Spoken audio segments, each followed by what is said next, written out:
योग विज्ञान के अनुसार वीर्य पूरे शरीर में सूक्ष्म रूप में विद्यमान रहता है।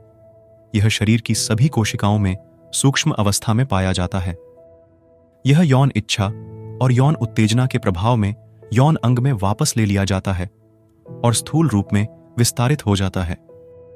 एक ऊर्ध्वरेता योगी न केवल वीर्य को ओजस में परिवर्तित करता है, बल्कि अपनी योग शक्ति के माध्यम से विचार, शब्द और कर्म में शुद्धता के माध्यम से वृषण या बीजों की सचिव कोशिकाओं द्वारा वीर्य के निर्माण की जांच करता है।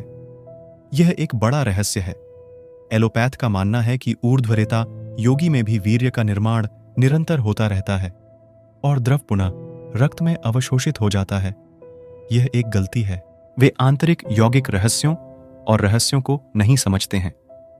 वे अंधेरे में हैं।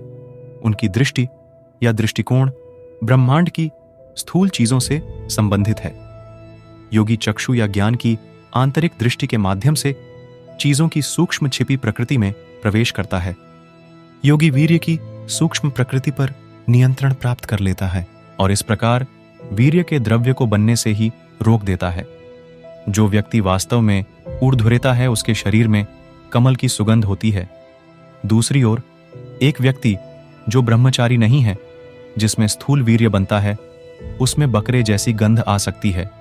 जो लोग प्राणायाम का गंभीरता से अभ्यास करते हैं, उनका वीर्य सूख जाता है।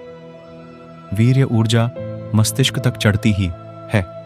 यह ओजस शक्ति या आध्यात्मिक ऊर्जा के कुछ भी तब तक नहीं चला जाता जब तक वह हमें वो सीख नहीं दे देता जो हमें में संग्रहित होता है और अमृता या अमृत के रूप में वापस आता है। लिंग ऊर्ध्वपातन की प्रक्रिया अत्यंत कठिन है। इसके लिए निरंतर और लंबी साधना और पूर्ण अनुशासन की आवश्यकता होती है। वह योगी जिसने पूर्ण उदात्तीकरण प्राप्त कर लिया है, वासना पर पूर्ण नियंत्रण रखता है। आत्मा और आत्म साक्षात्कार पर निरंतर ध्यान के माध्यम से पूर्ण उत्थान प्राप्त किया जाता है। वह योगी या ज्ञानी जिसने सर्वोच्च निर्विकल्प समाधि प्राप्त कर ली है, जिसमें संस्कारों के बीज पूरी तरह से तले हुए हैं, एक पूर्ण ऊर्ध्वरेता या पूर्ण यौन उत्थान का दावा कर सकता है। उसके पतन का कोई डर नहीं है। वह पूरी तरह सुरक्षित है। वह सर्वथा अशुद्ध से मुक्त होगा। यह स्टेज बहुत ऊंची स्टेज है। केवल एक सूक्ष्म अल्पसंख्यक वर्ग को ही यह उत्कृष्ट स्थिति प्राप्त हुई है। शंकर, दत्तात्रेय, आलंदी के ज्ञानदेव और अन्य लोग इस चरण तक पहुंचे।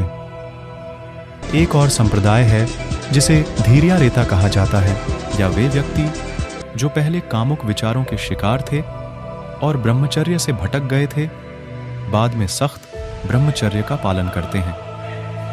ऐसा व्यक्ति यदि 12 वर्ष तक कठोर ब्रह्मचर्य का पालन करे तो अलौकिक शक्तियां प्राप्त कर सकता है।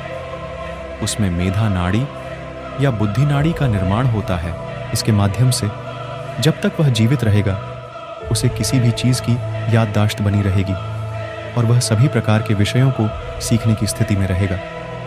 पूरे 12 वर्षों की अवधि तक मन, वचन और कर्म में अखंड ब्रह्मचर्य का पालन करने से यदि कोई इसकी इच्छा रखता है तो उसे ईश्वर के दर्शन भी प्राप्त हो जाते हैं।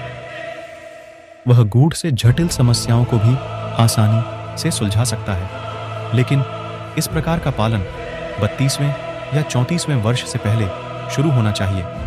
वह योगी जिसने निरंतर लंबी साधना, निरंतर ध्यान, प्राणायाम और आत्मविचार, साम, दाम, यम और नियम के अभ्यास के माध्यम से खुद को अनुशासित किया है, वह भी सुरक्षित है।